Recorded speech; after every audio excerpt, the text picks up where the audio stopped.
Bonjour messieurs. Bonjour. Salut Eric. Bonjour à tous, très heureux de vous retrouver pour cette nouvelle année qui sera, à n'en pas douter, un grand cru pour la voiture électrique.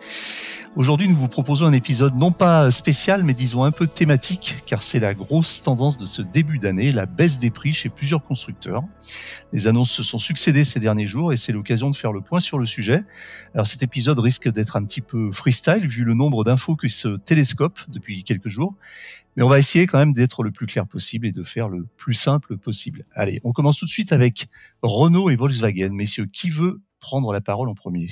Alors, Renault et Volkswagen, je pense qu'ils sont dans des situations très différentes tous les deux, mais qui conduisent à un même résultat, c'est-à-dire une baisse des prix.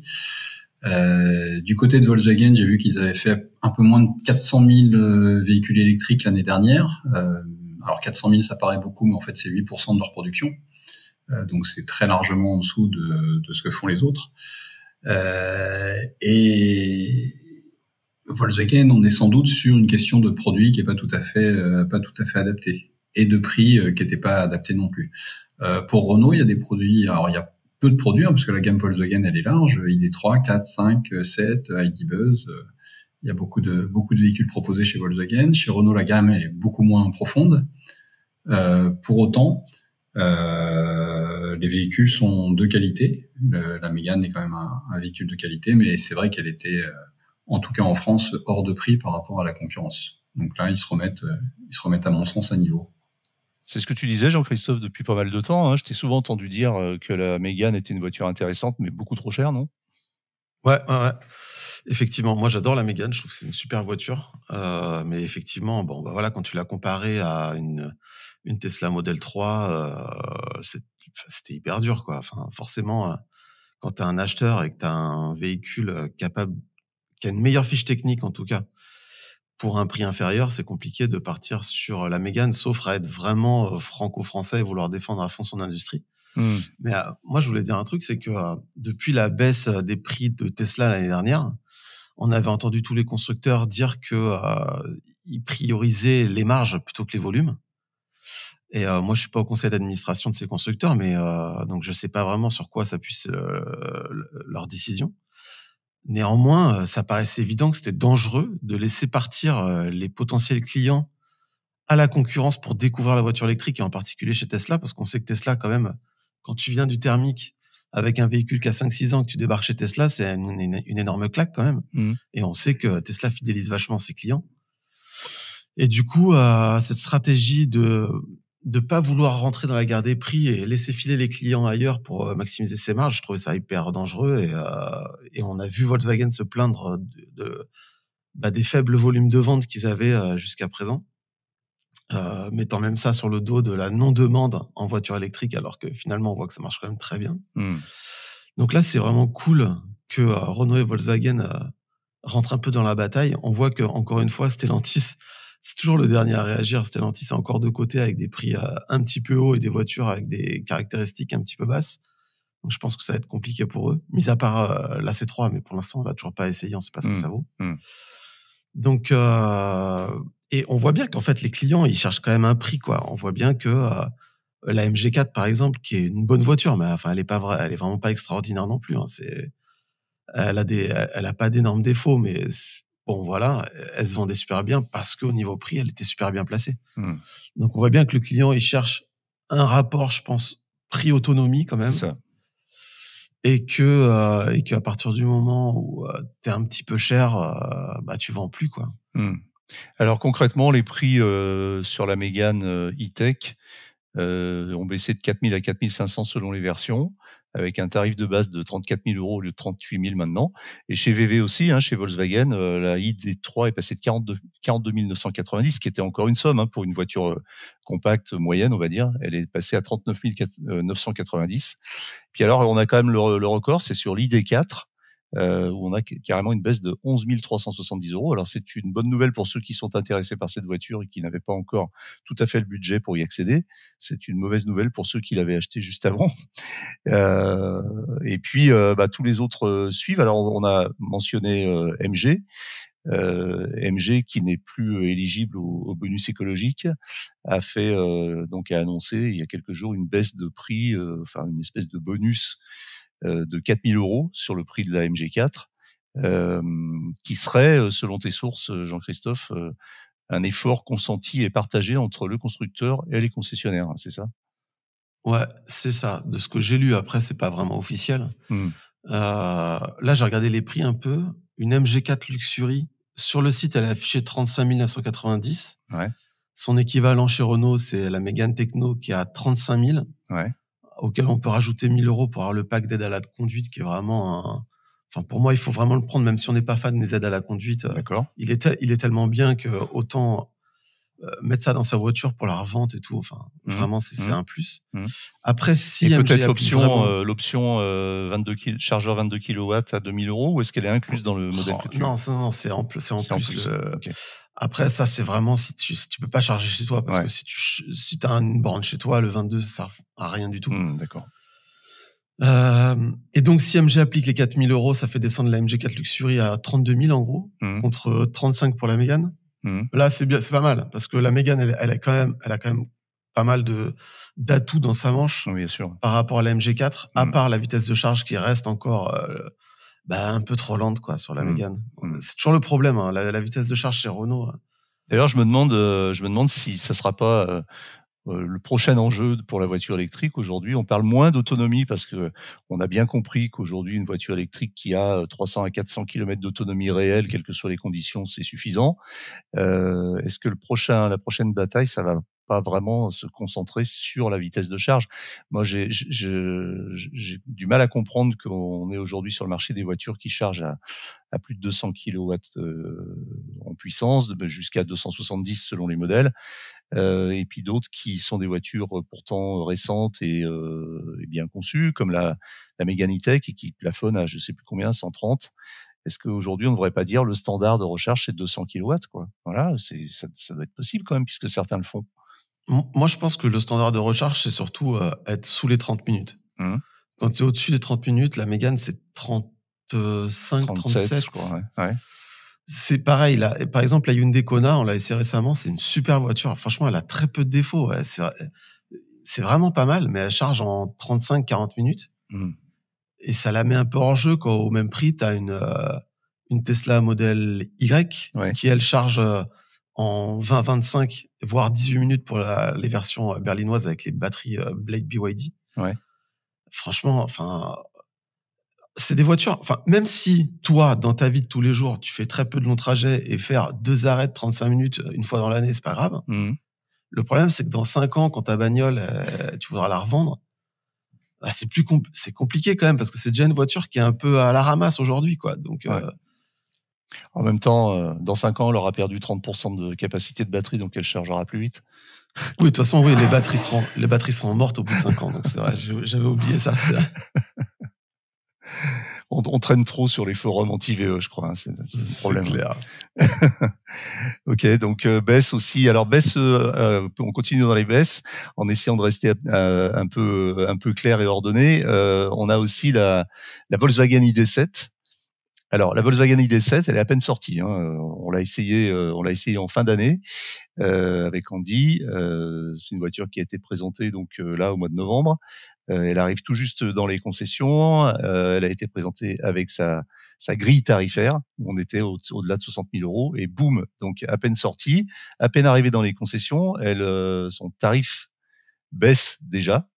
Est-ce que c'est on l'a déjà un peu évoqué, mais Jean-Christophe, Johan, vous y croyez à cette voiture, ou alors ça va rester une voiture un petit peu de marge marginale pour les entreprises et les voitures de fonction d'entreprise? Alors c'est pas tout à fait marginal, le marché des voitures de fonction et des comités de direction. Il y a quand même des entreprises des constructeurs qui surfent là-dessus depuis des années et des années. Les premium allemands, c'est vrai, ils vendent quand même très majoritairement au Comex et au Codir de toutes les entreprises. Ouais. Moi, l'ID.7, je l'ai juste conduit quelques minutes dans un essai en ville, donc j'ai pas un avis très profond sur le sujet.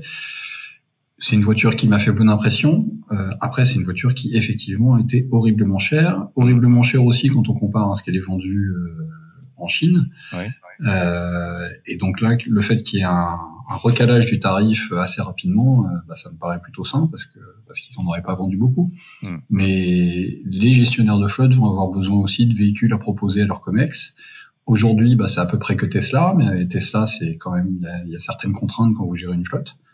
Donc il faut que les BMW, alors BMW a déjà des propositions en électrique, il faut que Volkswagen et les autres aient des propositions aussi. Et surtout, moi, ce qui me plaît énormément dans l'ID7, c'est que si j'ai bien compris, il y aura une variante en break. Oui. Et ça, on manque de break dans l'électrique. Oui, c'est vrai. Oui. C'est vrai, je l'ai vu, l'ID7 break, c'est l'ID7 Tourer. Qui était en présentation dans le sud de la France quand on a essayé l'ID7 justement. Et donc une ligne sans surprise, hein, c'est une ID7 break, mais c'est assez réussi. Et effectivement, probablement très gros potentiel pour cette voiture s'ils arrivent à se positionner au niveau tarif. Alors maintenant, l'ID7 qui était proposée à plus de 65 000 euros, je crois, de tête, on devait être sur 67 000. Oui, 68 000, même 67 990. Là, avec la baisse de tarif qui vient d'être annoncée, elle perd 8 000 euros, donc elle tombe à 59 990, et avec une configuration meilleure, mieux équipée, avec, je crois, l'affichage tête haute, le travel assist, le changement de voie assisté, la peinture métallisée de série, etc., etc. Donc une amélioration. Alors quand j'avais interviewé le PDG de Volkswagen, enfin le DG de Volkswagen, la marque Volkswagen France, il m'annonçait effectivement qu'il visait pour la première année environ 1500 ventes auprès des entreprises. Là, je viens de regarder vite fait les prix un peu de la concurrence. Tu regardes Ioniq 6, version d'entrée de gamme, pack créative. Elle est à 58 440, donc ça la met au même prix. Ouais. Alors que a priori, elle semble mieux équipée à voir. Laquelle? Donc c'est quand même pas mal. L'ID7. Ouais. Parce que là, c'est l'entrée de gamme. Elle charge moins vite, probablement. Alors, elle charge moins vite.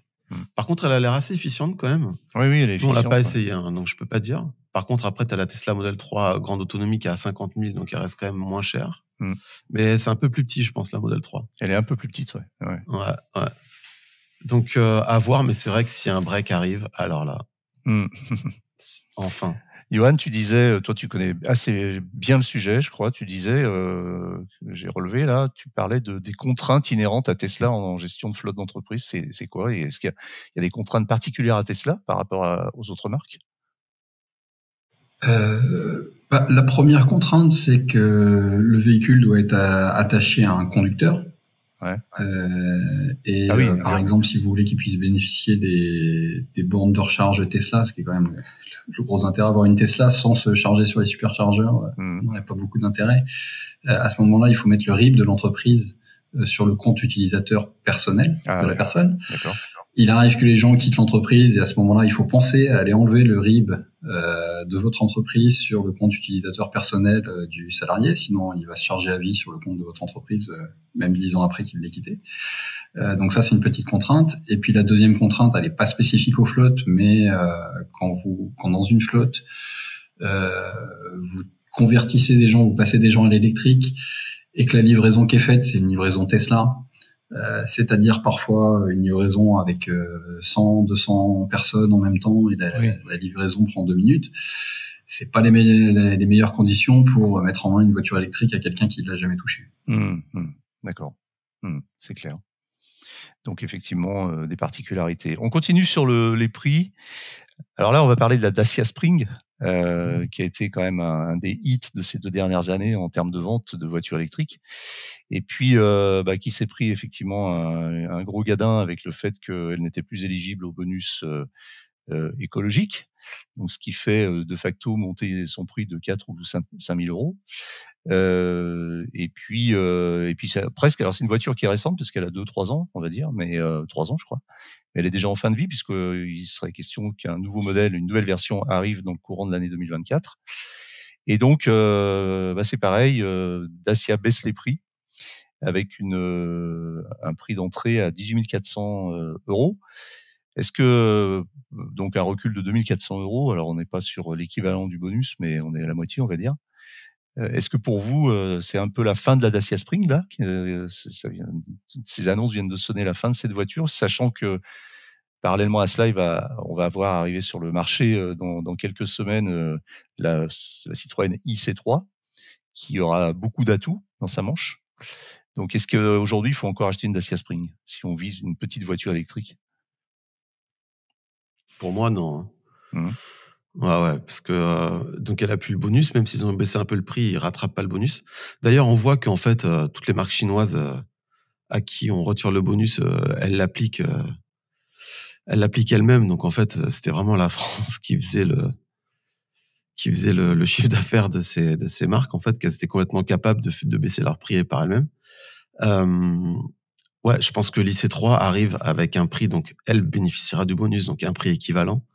Et pour une polyvalence vraiment meilleure, vitesse de charge, autonomie, batterie, tout, enfin, Mmh. confort, je pense qu'il y a vraiment, la Dacia Spring a plus vraiment de raison d'être. Mmh. Donc ouais, non, je pense que c'est la fin de cette voiture. En tout cas, dans sa version actuelle, je lisais un commentaire, qui disait et effectivement, j'en suis pas très loin, qui disait, la Dacia Spring devrait être, pratiquement reléguée dans la catégorie de la Citroën Ami. C'est-à-dire une petite voiture, de très, très légère avec laquelle on peut pas envisager de faire de grandes distances. Et je lisais même quelqu'un qui disait que cette voiture, suite à une expérience de location un petit peu inattendue parce qu'il avait besoin d'une voiture, s'est retrouvé avec une Dacia Spring, sous la pluie, et le froid et bah, apparemment c'était pas une très bonne expérience et même en termes de sécurité. Donc effectivement, Dacia a probablement, intérêt à améliorer son modèle pour cette nouvelle version qui arrivera en 2024 et qui sera peut-être, beaucoup plus à la hauteur de ce que promet la Citroën, IC3. Ouais, finalement, elle est un petit peu chère, hein, finalement, la Dacia Spring Bah, maintenant. maintenant oui. Mmh. C'est une voiture Parce que qui c'est vraiment du low cost, hein. ouais. Quand tu conduis, c'est quand même pas la Citroën Ami, mais Mmh. voilà, c'est entre la Citroën Ami et une Zoé, quoi. Mmh mh. Mmh. Alors Oui, c'est une, oui, oui, Johan, oui. oui, c'est une voiture qui correspond à un besoin du quotidien. Ouais.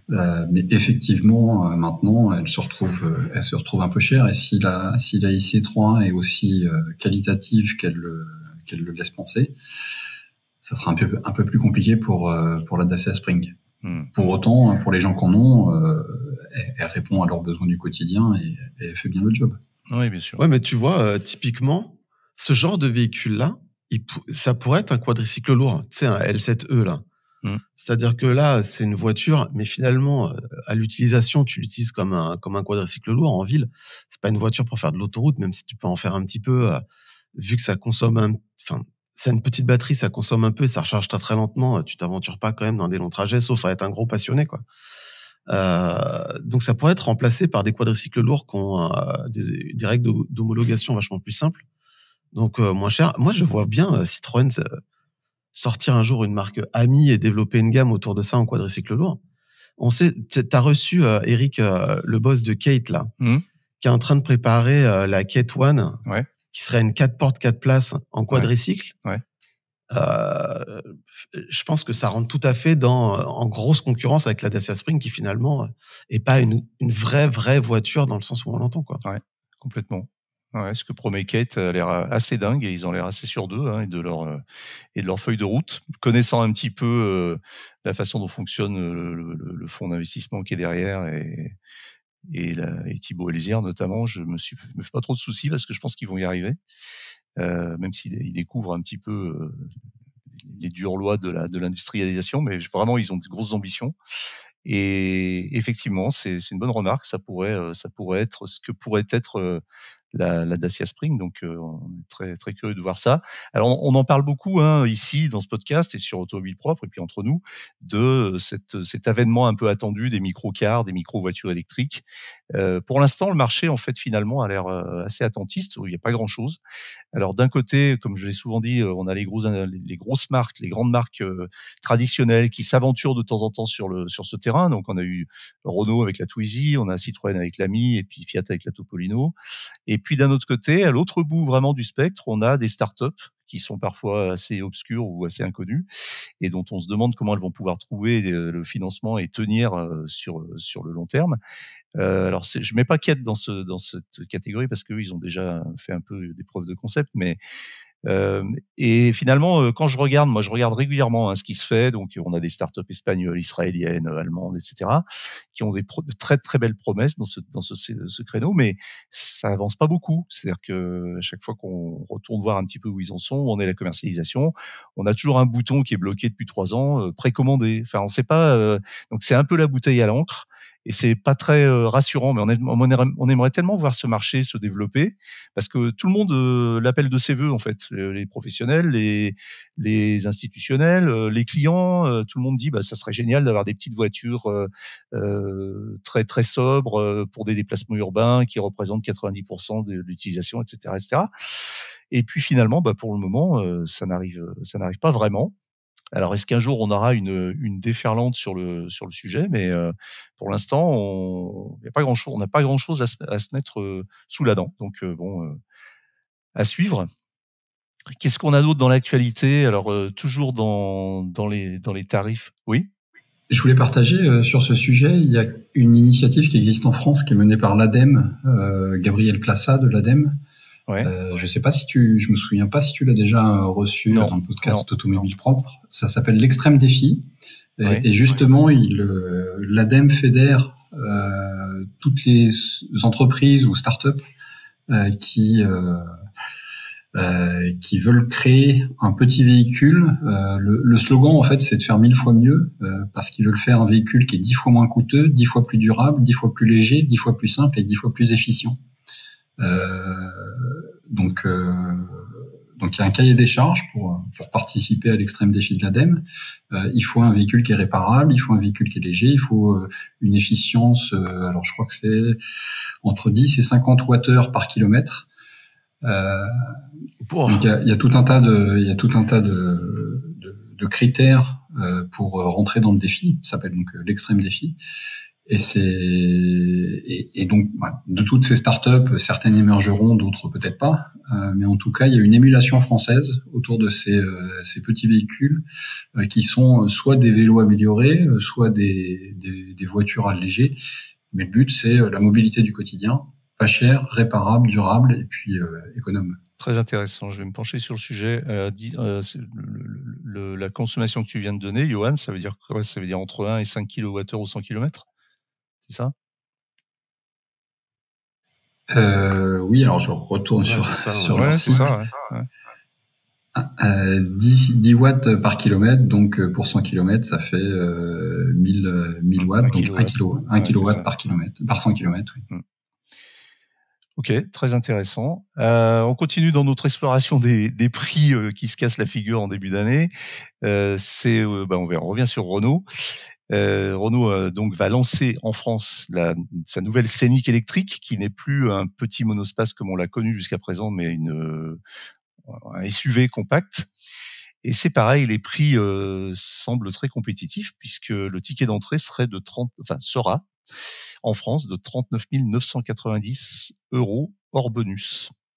Et c'est une voiture qui est prometteuse, elle est bien équipée. La version haut de gamme avec un moteur de 220 chevaux et une batterie de 87 kWh annonce 625 km d'autonomie. Donc là, on est presque en concurrence frontale avec une Tesla Model Y, c'est ça?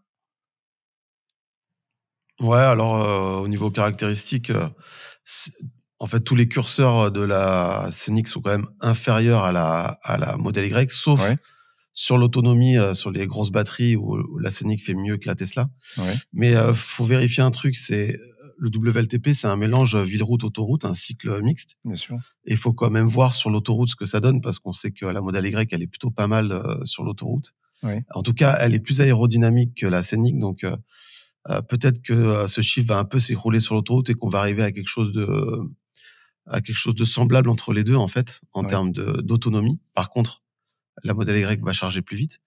Donc, voilà. Alors, la Scénic, ce qui est bien, c'est qu'effectivement, elle est pas chère et que, contrairement à la Model Y et sa concurrente, on va parler d'elle parce que c'est la voiture la plus vendue, électrique la plus vendue au monde, et voire la voiture tout court la plus vendue en Europe. Donc, ce qui est bien, c'est que tu as plusieurs niveaux de finition, ce qui fait que tu peux toucher une grande autonomie pas chère. Ouais. Par contre, au niveau équipement, on est quand même vachement bien équipé qu'une Model Y. Il y a aussi une version petite batterie en 60 kWh, mais là, c'est pareil, il va falloir tester parce que là, ça risque d'être un peu short pour les longs trajets, surtout que la voiture charge pas très très vite. Donc, Alors la petite batterie, c'est une autonomie WLTP annoncée de 430 km et avec une vitesse de recharge à 130 kW. Ouais, 32 minutes pour contre 18 pour la Model Y. Et la grosse batterie de la Mégane, ça sera donc 87 kWh et une puissance de charge de 150 kW. Là où une Model Y de base est à 170, je crois.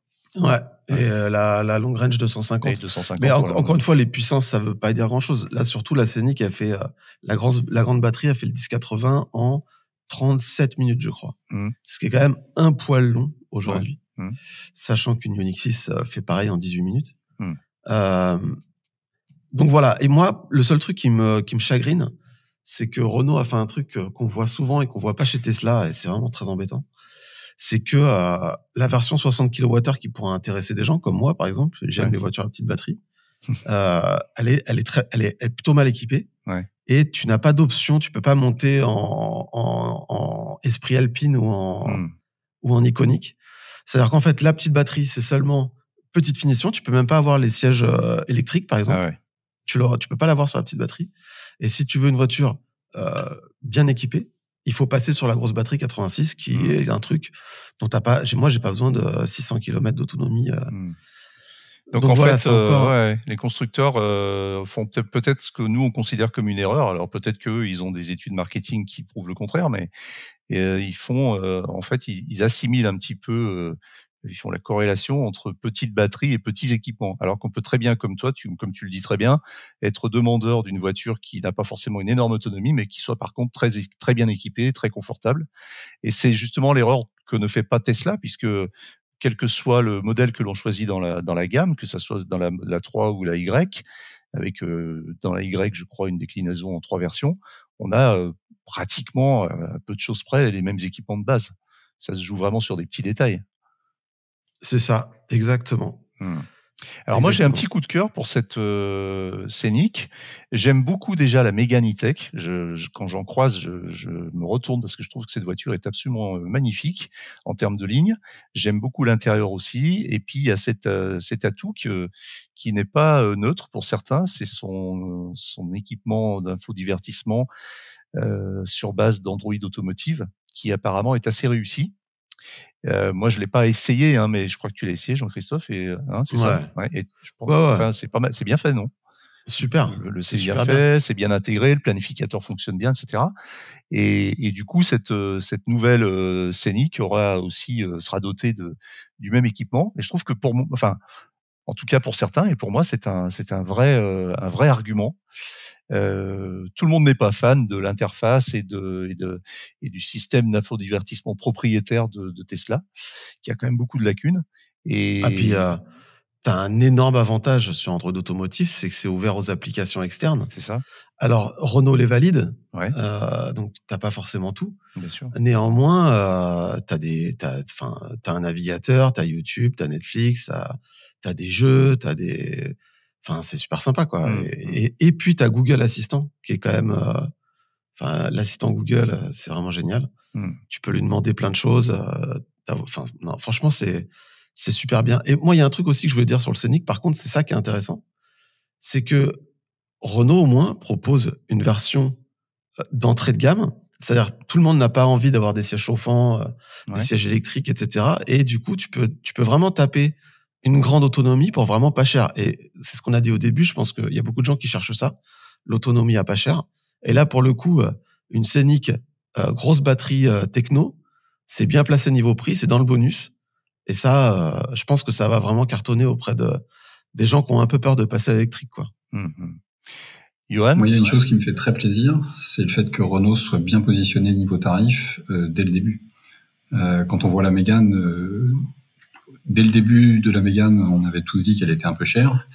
Et le fait est maintenant, ils baissent le prix. Sur le Scénic, ils font pas la même chose. Je sais pas si c'était une erreur ou pas, mais en tout cas, ils font pas la même chose.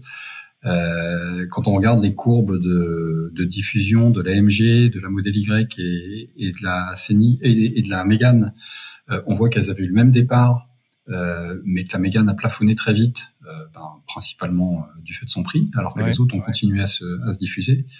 Là, le Scénic, lui, il part directement avec un bon prix. Ça, c'est une première chose. Et puis, je voulais rebondir là sur le débat kilowattheure-kilowatt. Moi, j'ai l'impression que souvent, quand on est avec des nouveaux venus dans l'électrique, on va parler kilowattheure, donc taille de la batterie, autonomie. Et quand on est avec des gens qui renouvellent leur voiture, on va plutôt parler kilowatts, puissance de charge, la tenue de la courbe de charge. C'est plutôt ça qui va les intéresser. En fait, quand on a déjà fait sa mue à l'électrique, on va plutôt s'intéresser à la courbe de puissance. Et quand on l'a pas encore faite, on va plutôt s'intéresser à la taille de la batterie et l'autonomie annoncée. Alors, pour récapituler sur cette nouvelle Scénic, on aura donc 4 versions, hein, Evolution, Techno, Iconic et Esprit Alpine, donc de la moins à la plus équipée, on va dire, et puis des tarifs qui vont commencer donc à 39 990 et qui vont aller, si mes comptes sont bons, jusqu'à 46 990 €, avec donc, dans le meilleur des cas, une autonomie de 625 kilomètres et une puissance de charge de 170 kilowatts. Donc, et il y a un petit truc intéressant qu'a fait Renault, c'est qu'en fait, les versions haut de gamme sont des options. Oui. C'est-à-dire qu'en fait, tu prends une techno option iconique, ce qui fait que tu gardes le bonus même en allant taper les versions les plus chères. C'est assez malin. C'est d'ailleurs les prix en fait que je viens de dénoncer sont entre guillemets sans option, c'est-à-dire sur les versions entre guillemets d'entrée de gamme. Donc dans la version, on a une version techno à 46 990, on a la version Esprit Alpine à 48 990 et la version iconique qui est vraiment la plus équipée, la plus luxueuse, à 52 490 €. Et effectivement, c'est considéré comme une option et ça n'entre plus dans le calcul du bonus, ce qui permet quand on prend une Scénic de taper par exemple une techno à 46 990 pour qu'elle reste éligible au bonus et de opter pour la version iconique qui sera considérée comme une option. C'est un peu sioux, hein, mais voilà, je pense que les clients s'y retrouveront quand ils seront chez les concessionnaires, à condition que ces derniers soient capables de bien leur expliquer la nuance. Et je voudrais juste revenir sur un truc qu'a dit Johan. Quand la Mégane elle est sortie, elle était pas si mal placée niveau prix parce qu'à l'époque il n'y avait pas la MG4 et la Tesla Model 3 elle avait pas le bonus, elle était à 50 000 je crois. Ouais. Donc la Mégane sort, elle décolle bien, petit succès, c'était cool. Et d'un seul coup Tesla baisse ses prix, la MG4 arrive et là d'un seul coup la Mégane se retrouve hyper haut placée et terminée. C'est là que les ventes ont commencé à vraiment se calmer quoi. Très bien. Alors, il reste plus, je pense que tous les constructeurs qui font des gros efforts sur les prix montrent aussi que finalement, ils en avaient un petit peu sous le pied. Ce qui est plutôt une bonne nouvelle d'ailleurs, hein, parce que ça veut dire que, on espère quand même que les constructeurs et notamment nos constructeurs européens soient toujours des entreprises rentables. Donc, si ils font de la marge, tant mieux. C'est bien pour tout le monde, c'est bien pour leur groupe, pour leurs employés, etc. Mais s'ils arrivent à rogner un peu sur leur marge, c'est bien aussi pour les consommateurs et c'est bien pour le marché. Donc tout le monde devrait être content. Il reste à espérer maintenant, enfin en tout cas pour les constructeurs, hein, pas pour nous, mais que Tesla n'annonce pas à nouveau une très grosse baisse de prix dans le début de l'année, qui risquerait à nouveau de tordre un petit peu la concurrence et de plier le game. Alors on continue sur les prix avec cette fois-ci le leasing social. On l'a déjà évoqué à plusieurs reprises ici, mais on commence déjà à avoir quelques retours et il semblerait que ce leasing social, c'est-à-dire ce qu'on appelait la voiture électrique à 100 € par mois, voulu et promu par le gouvernement, eh bien soit un vrai succès. La ministre de la Transition, enfin l'ex, je ne sais pas si elle a été reconduite, en tout cas on va dire la ministre de la Transition énergétique avait annoncé qu'il y avait plus d'1 million de connexions sur le site du dispositif et avec 80 000 personnes qui étaient intéressées à monter un dossier. Donc ça confirmerait ce qu'on vient de dire sur le fait que les gens sont très sensibles au prix et que le succès de la voiture électrique dépendrait beaucoup de ça, Johan. Alors oui, c'est effectivement une très bonne nouvelle.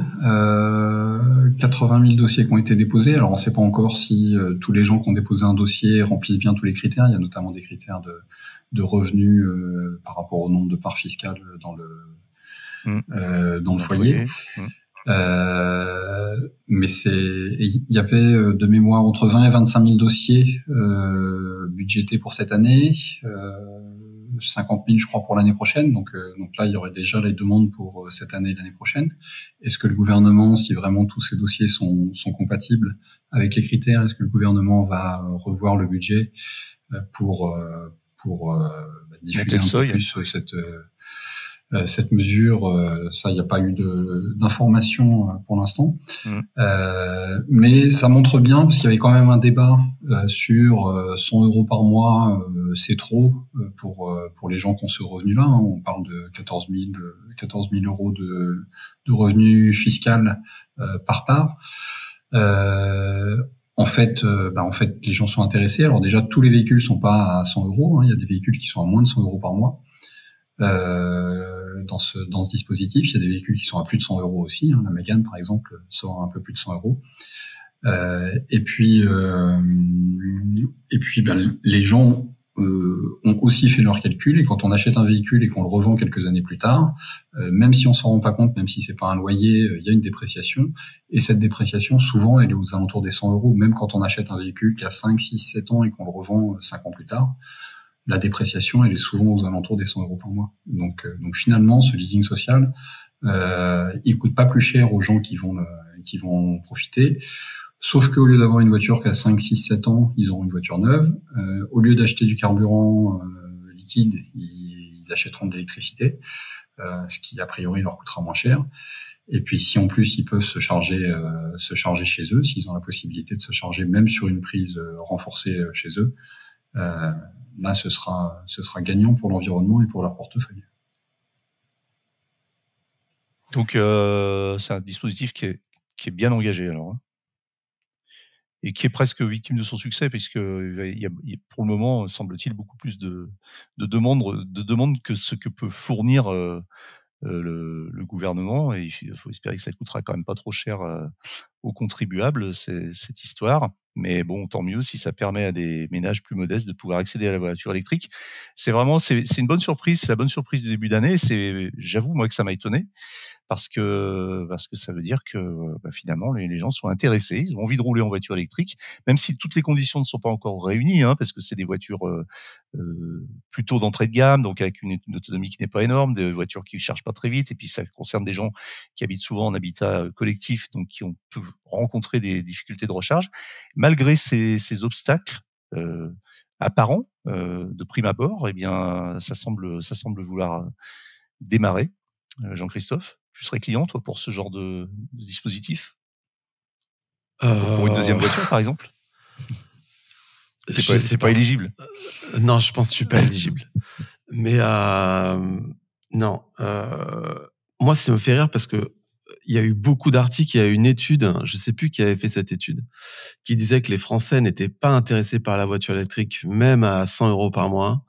Il y a des chiffres qui étaient tombés, qui annonçaient vraiment que ça allait pas marcher du tout. Et boum, ça marche super bien. C'est étonnant. Moi, je suis épaté quand même d'une Twingo à 50 € par mois. Ouais. C'est fou. Alors effectivement, la Twingo, c'est une voiture de ville, mais 50 € par mois. Enfin, je veux dire, c'est vraiment pas grand-chose, et ça rendra le service, largement le service, quoi. Ouais. Donc ouais, moi je suis super content, et il faut bien se dire que là, pour l'instant, c'est des véhicules pas foufou, quoi, on va dire, mais qu'il y a les Renault 5 qui arrivent, il y a la C3 quand même qui arrive, C3, il y a l'ID2 qui pourrait rentrer dedans, je suppose. Ouais. Et ça va être des véhicules sûrement un peu plus modernes et polyvalents. On verra ce que ça va donner. En tout cas, c'est hyper intéressant. L'année 2024, ça annonce complètement folle pour la voiture électrique, surtout au niveau des prix et de l'accessibilité de la voiture électrique à un plus grand nombre. Je suis pressé de voir comment les haters vont se transformer en lovers. Ça me fait rire. Ouais, il y a quand même des véhicules qui sont proposés, qui sont assez sexy. Hein. La Fiat 500e, c'est quand même un véhicule qui donne envie. Alors, c'est pas un véhicule polyvalent, hein, je suis d'accord. On va pas faire un Paris-Marseille. C'est la petite batterie, en 500e, c'est la petite batterie, hein, c'est ça? Oui. On va pas faire un Paris-Marseille avec la Fiat 500e du leasing social, c'est pas la question. Mais c'est quand même un véhicule qui est joli. La Peugeot i208, elle a été pendant un temps la voiture électrique la plus vendue en France. Donc c'est une voiture que les gens aiment bien, la i208. Non, il y a quand même des véhicules qui sont assez sympas. Hein. Et même la Jeep Avenger est dans le lot. Moi, c'est pas spécialement ce que j'apprécie, mais on peut avoir une Jeep Avenger.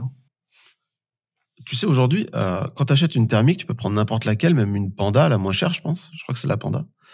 Tu peux la prendre, partir de Paris, aller à Marseille avec, quasiment dans le même temps qu'une autre, on va dire, avec un peu moins de confort, mais voilà. Et c'est vrai que le jour où on fera des voitures accessibles, un petit peu plus polyvalentes, on aura gagné, tu vois. Pour l'instant, c'est vrai, il faut le dire. Les voitures du leasing social, mis à part la Mégane, mais encore, je pense que c'est la Mégane petite batterie. Je suis pas sûr. Si, je pense. Pour l'instant, ça reste quand même des véhicules urbains et il y aura toujours des gens pour dire ça ne remplace pas un thermique. Et voilà, moi je croise les doigts qu'on arrive un jour à des voitures type Kona, Niro, des voitures comme ça avec un peu d'autonomie, même si elles chargent pas très vite, qui soient accessibles à plus ou moins à tous. Et là, on aura vraiment gagné et la voiture électrique sera polyvalente et pour tout le monde, quoi. Mais moi, je parie que ce que tu dis là, ça va arriver dans les 5 ans là. J'en suis sûr. Et puis les usages changent, donc on se posera peut-être la question différemment.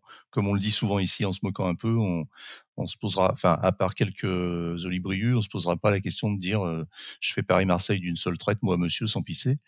Donc ça va devenir vraiment très très très marginal à mon avis. Voilà, on le dit souvent, mais ça c'est une autre façon d'aborder le déplacement, le voyage, la voiture, etc.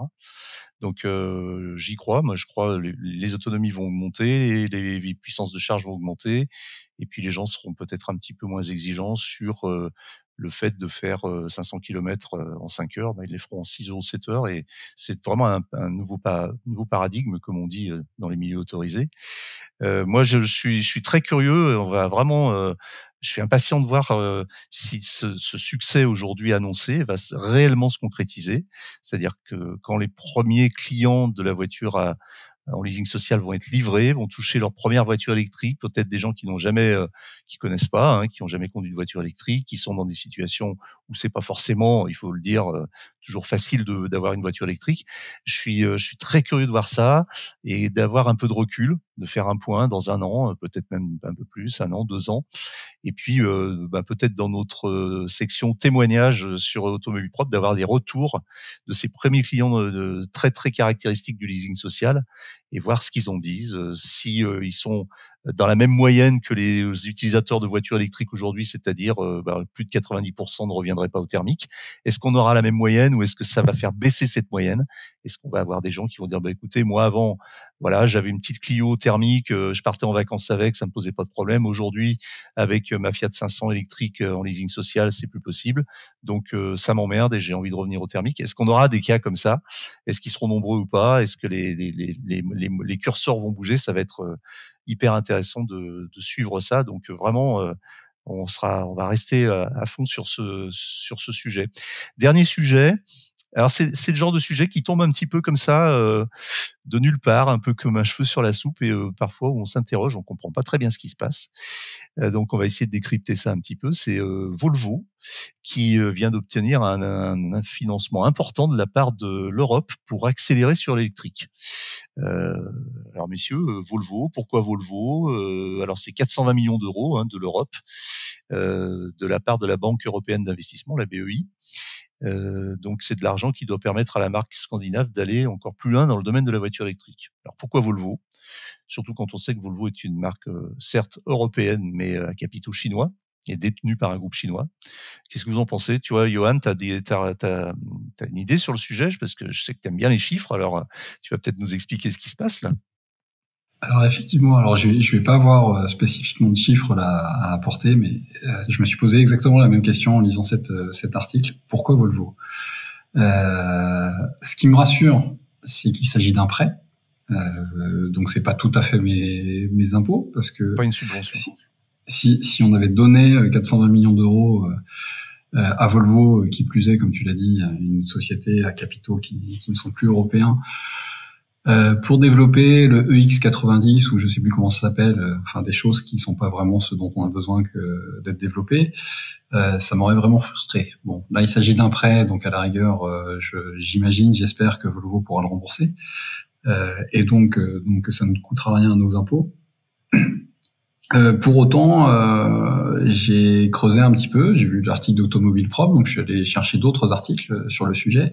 Nulle part j'ai vu de contrepartie, c'est-à-dire on vous finance pour développer un véhicule accessible, pour développer un véhicule pas cher, pour développer un véhicule comme ci, comme ça. J'ai pas vu ça. Pour développer le véhicule électrique, mais s'il fait 2 tonnes 8 et qu'il a une batterie de 150 kWh, ça a pas l'air de poser de problème. Donc pourquoi je suis désolé, moi j'aurais pas de réponse à apporter, mais c'était une grande question quand j'ai vu cette information. Ça reste un peu une énigme. Alors, quand tu parles de développer un gros SUV bien lourd et ça, il y a aussi le X30. Je pense que ça peut pas. On n'a pas vraiment l'information sur le fléchage de ce prêt. Donc, en fait, on sait rien. C'est compliqué, quoi, parce que moi, ce qui m'étonne, c'est que les autres constructeurs soient pas tombés vent debout contre cette annonce, parce que dans ce cas-là, pourquoi Volvo et pas d'autres? Surtout une société détenue aujourd'hui par un groupe chinois. Jean-Christophe, tu as des infos, toi? Alors, j'ai pas d'infos, mais Volvo se targue de vouloir être neutre 100% électrique en 2030 et neutre en 2040, je crois. Neutre en carbone. Alors, ça, c'est ce qu'ils disent. Et après, il y a ce qu'ils font. Donc, j'ai bien regardé. Donc, Volvo, c'est une line-up 100% SUV. Il n'y a pas une berline électrique. Ça va arriver. Hein. Je pense ça va arriver. Va faire l'équivalent de la 90. La S90. Ouais, la S90. Mais la S90, c'est la Tesla Model S, en gros. C'est une énorme bagnole. C'est des véhicules qui sont pas très efficients. Le X90 dont tu parlais, c'est une batterie de 101 kWh. C'est énorme. La Polestar 3 qui est une branche de Volvo, qui était la branche sport avant et qui est devenue la branche électrique. D'ailleurs, on se demande un petit peu c'est très bizarre cette séparation Polestar Volvo finalement, parce que ça se ressemble beaucoup. La Polestar 3, 107 kWh de batterie. Donc quand on dit qu'on va aller vers des voitures propres, etc., arrêtons ça déjà. J'ai regardé un peu les ACV, les analyses de cycle de vie. Une XC40, c'est 27 tonnes en Europe, c'est-à-dire sur le mix énergétique européen, c'est 27 tonnes pour 200 000 km et une Mégane, c'est 22, par exemple. Donc voilà, ils ont reçu de l'argent pour aller vers l'électrique, pour continuer à être plus propre, et en même temps, ils proposent que des SUV, des bagnoles qui consomment un peu, des grosses batteries, voilà. Moi, je comprends vraiment pas. Alors évidemment, il y a le X30. Le X30 il est fabriqué en Chine pour l'instant. A priori, il va être rapatrié en Europe bientôt. Donc ça, ce serait une bonne nouvelle. Et peut-être que cet argent va servir à ça, je sais pas. Mais en tout cas, l'article parle surtout de développer les logiciels, les machins, l'efficience.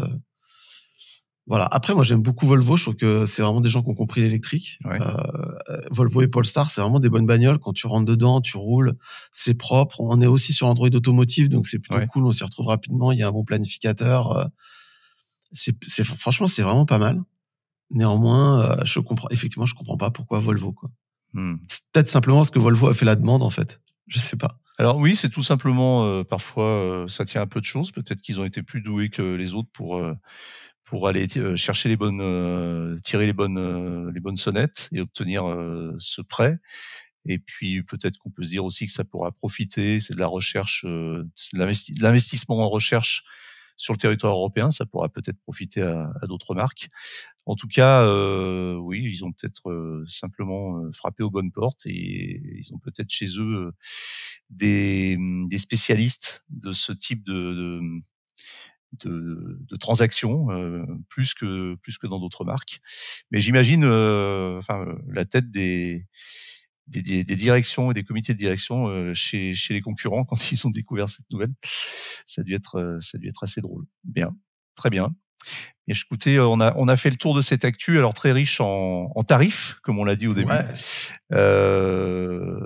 Espérons que ça continue, qu'on soit sur cette bonne dynamique, et que, comme on y croit un peu tous, je crois que 2024 soit vraiment une année charnière, avec cette fois-ci un début de démocratisation de la voiture électrique pour tous. Voilà, il faut que Stellantis Il y aille aussi, là, ça y est, il faut y aller maintenant. Bon, voilà, message à Stellantis. Allez-y franco, parce que vos voitures sont encore très sympas, mais elles sont encore un peu chères. Très bien, merci beaucoup Jean-Christophe, merci beaucoup Johan.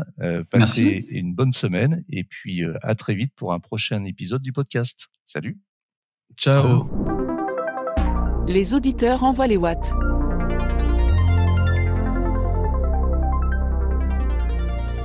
Bonsoir Eric, je me questionnais sur la pertinence d'avoir des infodivertissements dans des voitures qui soient développées par les constructeurs en propre et qui proposent du coup des expériences qui sont toujours un petit peu à cheval entre le bien et le pas bien. On voit Tesla qui a quelque chose qui marche plutôt bien avec un GPS qui a de la gestion du trafic notamment, qui fait un bon planificateur même s'il est perfectible, mais qui fonctionne quand même relativement bien. Il est critiquable notamment sur le fait qu'on puisse pas renseigner un pourcentage à l'arrivée, mais on peut facilement le contourner en restant un petit peu plus à la station et en calculant les pourcentages qu'il faut ajouter. On voit Android Automotive, notamment chez Renault, Volvo, qui est une super plateforme parce qu'il permet de rouler avec Google, qui est quand même le meilleur GPS avec le meilleur infotrafic, qu'on retrouve d'ailleurs chez Tesla. Mais ensuite, dès qu'on va chez les concurrents, on se rend compte que la meilleure solution pour voyager, on va dire, sur long trajet, c'est de faire un mélange entre le planificateur éventuellement de la voiture et puis Apple CarPlay ou Android Auto, puisque la plupart des véhicules le proposent. Alors moi j'utilise aujourd'hui quotidiennement CarPlay qui fonctionne très bien, mais je trouve que c'est plutôt un palliatif à quelque chose qui fonctionne bien, plus que la solution d'un bon infodivertissement. Et moi je comprends pas pourquoi sur les petites voitures moins chères, parce que deuxième voiture du foyer ou citadine qui va se déplacer de temps en temps, on met pas un simple écran avec réplication CarPlay ou Android Auto et on laisse les gens utiliser leur téléphone. Et sur des véhicules un petit peu plus haut de gamme ou sur des véhicules qui sont destinés à faire de la route pour des grands rouleurs, eh bien on n'a pas l'intégration systématique d'un bon infodivertissement, avec un GPS de qualité qui nous guide bien, un GPS de qualité qui nous donne le trafic et qui nous permet de dévier de notre trajectoire pour pas se prendre un bouchon d'une demi-heure ou d'une heure. Et puis également l'intégration de Spotify, de Deezer, d'autres choses qui nous permet d'écouter des podcasts comme celui d'Automobile Propre par exemple. Et puis notre musique, nos playlists, etc. Et aujourd'hui on voit que finalement il n'y a pas beaucoup de solutions, et même des grandes marques, Audi, BMW, etc., s'entêtent à développer leur propre système, avec des options des fois de GPS qui coûtent assez cher pour avoir la super navigation connectée, etc., etc. Et ces navigations-là sont loin d'être infaillibles dans les bouchons. En général, elles ont toujours un petit train de retard sur certains bouchons, etc. Et pour avoir pu tester le TomTom embarqué de chez PSA, c'est quelque chose qui marche vraiment très mal. Et pourtant, c'est vendu comme étant quelque chose de bien, etc. Et on a des fois même de la latence, des écrans qui sont pas très rapides. Enfin, je comprends pas pourquoi aujourd'hui, dans l'ère du tout numérique et où on a plein d'options dans les voitures, on nous parle de conduite autonome, etc., on a quand même la plupart des constructeurs qui s'entêtent à développer leur propre système et qui donne une expérience utilisateur qui est quand même relativement désagréable à l'ère du tout numérique où on a l'habitude d'avoir des smartphones rapides, des tablettes, etc. Et puis je pense que dans plein d'usages professionnels, on a tous des écrans et des interfaces qui sont bien faites, adaptées à nos métiers, et on se retrouve dans des voitures très performantes, très techniques, très poussées, et avec le système d'infodivertissement des fois qui est vraiment d'un autre âge, et sur une plateforme développé par tel ou tel constructeur, alors que il y a des solutions, et notamment Android Automotive en est une. Tesla a fait le choix d'avoir sa propre solution, mais qui est plutôt performante. Mais Android Automotive, c'est la solution que je trouve vraiment très pertinente, et je pense qu'elle peut comme une base servir ensuite à être améliorée, et les graphismes peuvent être propres à chaque marque, et il y a certainement moyen de faire des choses, mais je comprends pas en fait qu'aujourd'hui on ait notamment par exemple Kia Hyundai qui ont des très bonnes voitures, mais ils ont un infodivertissement que je trouve vraiment moi je veux pas ça dans ma future voiture par exemple. Voilà, donc je sais pas si c'est un sujet que vous pourriez développer ou pas dans un futur podcast. Au revoir. Bonjour Émile, merci pour la question. Alors, question très longue pour un vaste sujet. C'est un sujet dont on parle souvent, effectivement, qui est intéressant, qui est même passionnant quand on est un peu geek et qu'on s'intéresse un peu à la tech. C'est un constat que j'ai fait depuis très longtemps, hein, ce retard parfois des constructeurs sur leur système d'infodivertissement. Alors, je serais peut-être un peu moins sévère que toi. Je trouve que ça s'est quand même bien amélioré ces derniers temps et qu'on a en face de nous des systèmes qui sont assez potables. Alors, je mets de côté effectivement celui de Tesla qui est vraiment en dehors du lot parce que on sait que les Tesla sont un peu des ordinateurs sur roues. Mais j'ai eu l'occasion, par exemple, récemment d'essayer la Volkswagen ID.7. Je fais plus beaucoup d'essais, mais justement, ça m'a permis de me concentrer un peu dessus. Et j'ai trouvé que le système d'infodivertissement était assez bien fait, réactif. L'écran tactile fonctionne bien. C'est aussi vif pratiquement qu'un écran de Tesla. La logique de navigation est là aussi, donc il n'y a rien qui m'ait choqué particulièrement. Après, effectivement, certains accusent encore un peu de retard. Alors, il y a certainement plein de raisons à cela. D'abord, bah oui, c'est vrai que les marques automobiles, même si elles ont fait leur mise à jour, leur update numérique, ça reste des grands groupes industriels qui sont difficiles à manier et qui n'ont pas forcément cette culture de l'informatique. Après, l'autre question qu'on peut se poser aussi directement, c'est aujourd'hui effectivement les systèmes d'infodivertissement embarquent des planificateurs. C'est souvent la clé de voûte du système d'infodivertissement aujourd'hui dans une voiture électrique. Or, la question, on se l'est déjà posée, mais est-ce que à terme, on va encore avoir besoin de planificateurs dans la mesure où on va avoir autant de points de recharge que de stations essence avant et avec des vitesses de charge de plus en plus rapides. Donc la question du planificateur, je l'avais posée une fois dans un article, dans un édito sur Automobile Propre. Est-ce qu'on aura encore besoin de planificateurs à terme? Après, il y a d'autres questions. Il y a des questions de sécurité. Je crois que les constructeurs sont très très jaloux de la sécurité de leur système informatique et de leur data aussi. Je sais par exemple qu'à une époque, quand Porsche a commencé à installer ce type de système dans ses voitures, ils avaient signé un contrat avec Apple parce qu'ils ne voulaient pas de Google dans leur voiture, tout simplement pour des questions invoquées de sécurité et de préservation des datas. Maintenant, cet ostracisme est terminé puisque je crois qu'on a dans les Porsche aussi Apple CarPlay et Android Auto.